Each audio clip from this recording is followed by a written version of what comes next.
Dubai നഗരത്തിലൂടെ ഡ്രൈവറില്ലാ വാഹനത്തിൽ ഒരു യാത്ര കേൾക്കുമ്പോൾ കുറച്ചൊരു കൗതുകവും ആശങ്കയും ഒക്കെ തോന്നുമെങ്കിലും ഇത് യാഥാർത്ഥ്യമാകാൻ പോവുകയാണ്. 50 വാഹനങ്ങളാണ് ആദ്യഘട്ടത്തിൽ സർവീസ് നടത്തുക. ദുബായിലെ ജുമൈറ പള്ളിയുടെ സമീപത്തു നിന്നുമാണ് നമ്മൾ യാത്ര തുടങ്ങുന്നത്. ഈ വാഹനത്തിലാണ് നമ്മൾ പോകുന്നത്. Apollo go. ഇത്തരത്തിലുള്ള 1000-ഓളം വാഹനങ്ങളാണ് ദുബായ് നഗരത്തിൽ സർവീസ് ആരംഭിക്കാൻ പോകുന്നത്. ഏതായാലും വാഹനത്തിലെ സുരക്ഷാ സംവിധാനങ്ങളും ഉള്ളിലെ സൗകര്യങ്ങളും ഒക്കെ നമുക്ക് നേരിട്ട് കാണാം.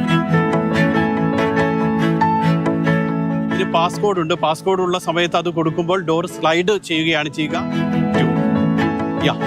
ഇങ്ങനെയാണ് ഇതിന്റെ ഡോർ ഓപ്പൺ ആവുന്നത്. യാത്രക്കാർക്ക് ഇരിക്കാവുന്ന 2 സീറ്റുകളുണ്ട്. അതോടൊപ്പം തന്നെ ഫ്രണ്ടിൽ ഇപ്പോൾ ഡ്രൈവർ സീറ്റിൽ ആളുണ്ട്. ഇപ്പോൾ സേഫ്റ്റി സുരക്ഷയുടെ ഭാഗമായി ഡ്രൈവർ സീറ്റിലുണ്ട്. അതേപോലെ തന്നെ അവിടെ ഒരു സീറ്റുമുണ്ട്. ചിലപ്പോൾ ഇതിൽ 3 സീറ്റുകളാണ് ഉണ്ടാകുക. ഫ്രണ്ടിൽ ഒരു സീറ്റ് ഉണ്ടാകും, ബാക്കിൽ 2 സീറ്റും, അങ്ങനെ 3 സീറ്റുകളാണ് ചിലപ്പോൾ ഉണ്ടാവുക. ഇത്രയും സമയം നമ്മൾ മുഹമ്മദിനൊപ്പം യാത്ര ചെയ്തു. മുഹമ്മദ് വണ്ടി ഓടിച്ചു. ഇനി നമ്മൾ ഓട്ടോണമസ് മോഡിലേക്ക് മാറുകയാണ്. ഡ്രൈവർ ഇല്ലാത്ത, അല്ലെങ്കിൽ മുഹമ്മദ് ഒന്നും ഇന്റർഫിയർ ചെയ്യാതെ വണ്ടി കൃത്യമായ ട്രാക്കിലൂടെ പോകുന്നു. നമുക്ക് കാണാം.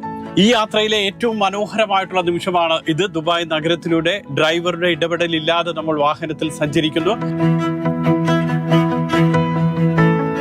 ഡ്രൈവറില്ലാ വാഹനത്തിൽ നമ്മുടെ യാത്ര പൂർത്തിയായി. ഏതാണ്ട് 6 കിലോമീറ്ററാണ് നമ്മൾ സഞ്ചരിച്ചത്. വളരെ സുരക്ഷിതമായിട്ടുള്ള യാത്ര, വളരെ സന്തോഷകരമായിട്ടുള്ള യാത്ര, ജീവിതത്തിലെ വേറിട്ട ഒരനുഭവം.